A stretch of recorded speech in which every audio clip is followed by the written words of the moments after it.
Mornings I usually speak other languages. Okay, that was in preparation for the trip.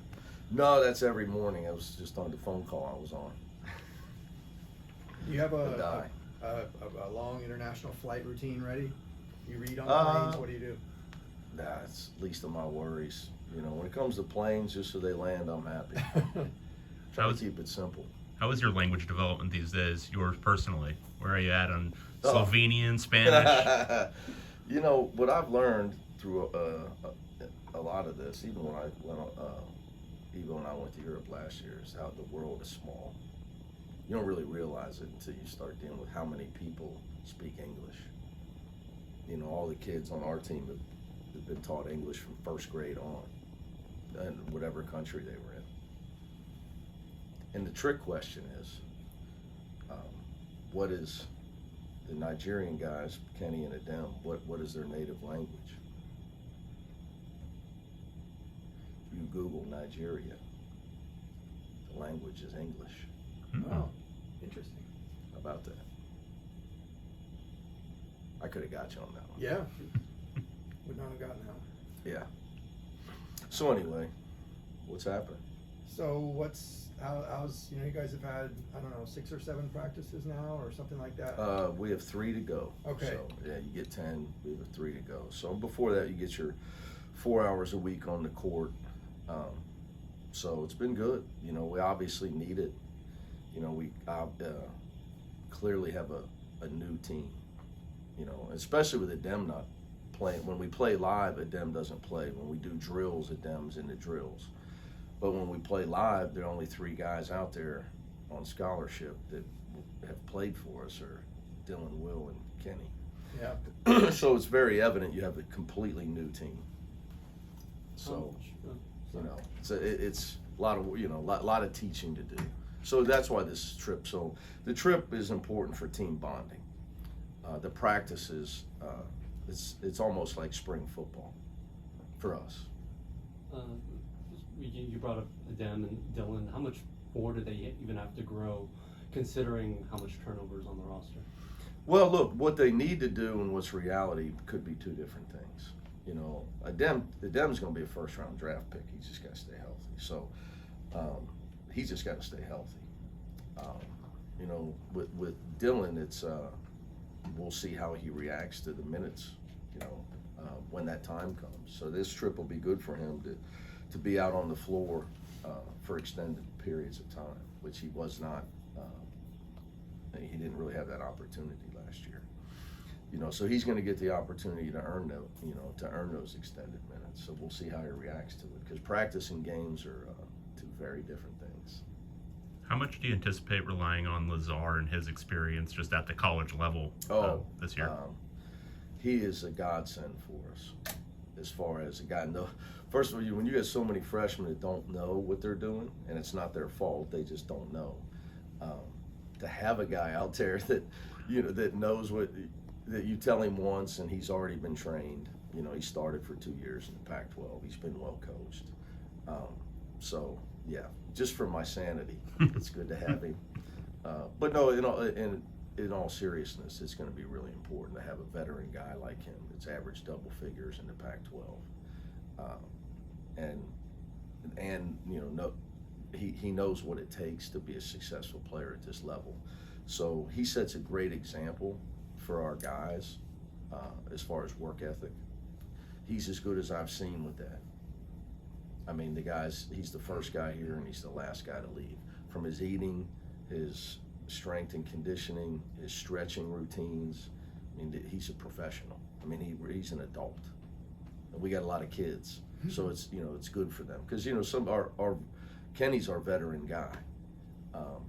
You know, Adem is still a young kid. You know, although he's going to be our best player probably, but you know, to have Lazar is a big. So we needed him, no doubt. We needed him. So plus he's a good player. Is there a fascination amongst the U.S. guys with? I know you only got 2 of the 4 Euros here, but is there a fascination with them, with the guys who grew up in the U.S., or are they just college freshmen and they're all just kids basically? Yeah, I would say, look, our guys are from big city. You know, you got the L.A. kids. You got, you know, Bass is from Vegas, but Brandon's from New York, so the LA and New York kids, I mean, we live in international cities, so I mean, there's so many transients here in LA. Yeah, I'm one. I'm two. So, but a lot of international ones. So but for kids, it's not as prevalent as for us probably. So it's a good question. So I think it's good. It's good for them.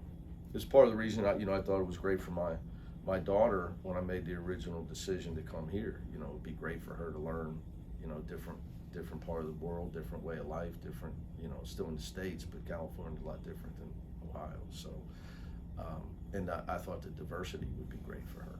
So, I think it's just like the trip's going to be great for the guys.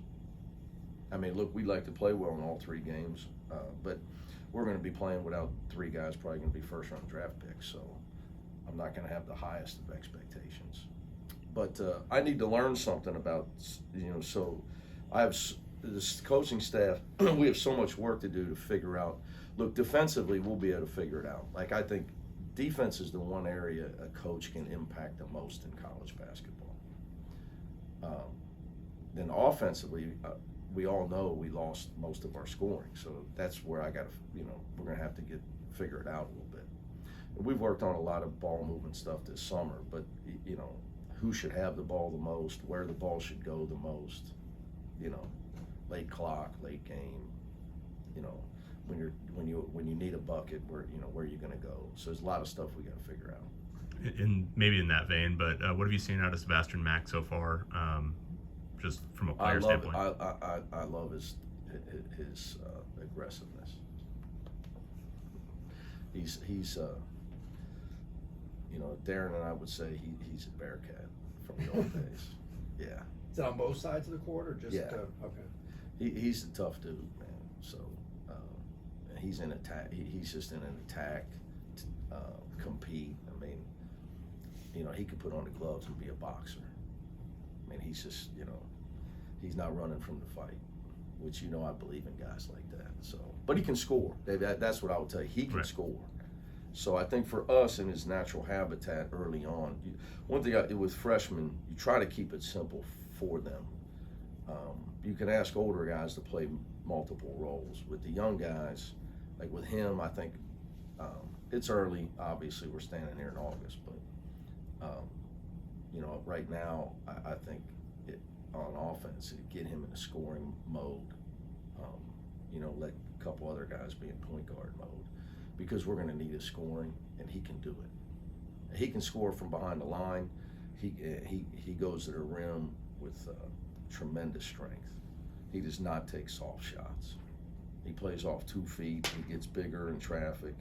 He comes in with a lot of habits of a guy that can really get the ball in the basket in different ways. You mentioned, still trying to figure things out, especially offensively. Yeah. Just as far as the lineup combinations and just the potential, like what words come to mind when you think about the different, especially how big you can get in the front court? Well, 3 of the guys you're thinking about aren't here right now. Right. So Adam's in the training room. The other 2 guys, I just got off the WhatsApp with Adam, or with Adai, and Berke just got back from the Turkish national team preparation from the World Cup. He's taking 2 weeks with his family before he comes here. So it's hard for me because to answer that, I haven't had those guys yet. Right now, it's been great for Devin Williams. He's got a lot of opportunity in practice this summer. I'm high on his future, really high on his future. He needs 20 pounds. We all got it to give to him. We can all chop off 5 each easily, but he's guy's going to be a really good player. 6'11", he's agile. He's got good touch. He's got a lot of things you can't teach. He's just got to get strong to a point where he's strong enough not to just get pushed all over a college game. But he's got, like I said, it's hard. You can't teach agility at 6'11", and athleticism. So, and he's got a competitive spirit. Just got to get strong enough. But it's been good. This trip will be great for him, great for Kenny, because they're going to have to play a lot. And Brandon Williams is going to have to play multiple positions for a young kid on this trip at age 17, he's gonna have to play a lot. You know, I got a stepson and my daughter in the house. One's 17, one's about to turn 17. You know, they're in high school at Campbell Hall. You know, he's at UCLA, so it's got, you know, but it's gonna be good for him. It's all, you know, that's what this is about. So I think it's why we were going to go 2 years ago. COVID postponed this, and then last year I figured let's just wait till next year when we got all the new guys. You know, plus Jaime was injured, and I think we'll go next year. We'll be healthy. We'll have all the new guys. And, you know, we had to get 2 guys into school. Got in later than we wanted, and then, you know, Dem's still injured. So, but still, be great team bonding. With Adai, you know, you read some complicating stuff from his former team. Is there any anticipation that could still, you know, there could still be bumps in the road getting him in? No, he's in UCLA. He'll be here in a couple of weeks. We'll see him. I'll see him Monday. He's coming to Madrid to see us. Oh, nice. Yeah.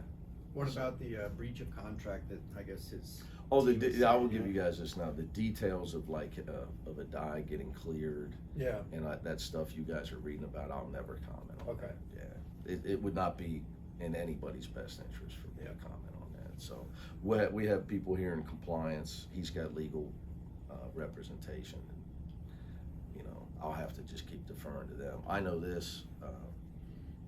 You know, the guy was on a scholarship, and he's just a young kid trying to chase his dream in America. His mom's an educator, and you know, was a volleyball coach, and you know, guy just wants to chase his dream. So, can you blame him? You know, Yeah. so that's really all I can Sure. go into with that as far as the details. So, but that process is just getting started. What's your take on realignment?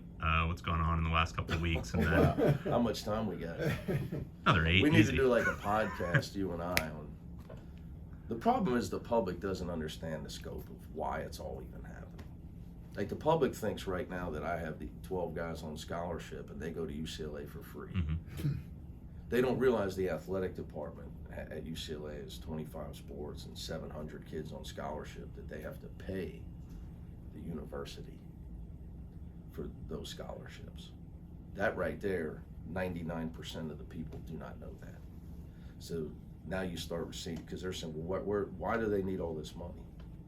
You know, why do these schools need all this money? Well, you know, and there's about 4 athletic departments that actually make money in the entire nation because of scholarship bills and budget expenses. So it's all happened because of money. That's just the reality of it. It's not all because of football. It's not all. It's because expenses and bills have grown. That's the reality of it. And what I would tell you is, this is not the end all fix. So it's far from over. So whatever money comes in, that all these schools, hey, we're not the first school to do it. When did it all really start? Back when a couple schools left, Miami and Virginia Tech, right? Left the Big East for the ACC. Yeah. 1992, Florida State. Big 8. Florida State. Big 8 falling apart. You know, so it's been going on for a long, long time. You know, and none of it is in the best interest of the student athlete, no matter what anybody says. It's in the best interest of more money to cover the bills. That's it. But people don't understand. The problem with this whole thing is, you know, the public doesn't understand. Why are there bills? Because I'm out there all the time, right? I get, what do you mean? Like, where's all the money? You get all this money from TV. Well, go ahead and pay the scholarship bill for, you know, 700 out-of-state student athletes at UCLA. Pay that bill, then pay the food bill, then pay the travel bill, then pay all the medical bills. It's like I said, there's three or four athletic departments operating that actually maybe break even or make money. Most of them losing money, being supplemented by their universities, and they don't want to have to supplement them any more than they already are.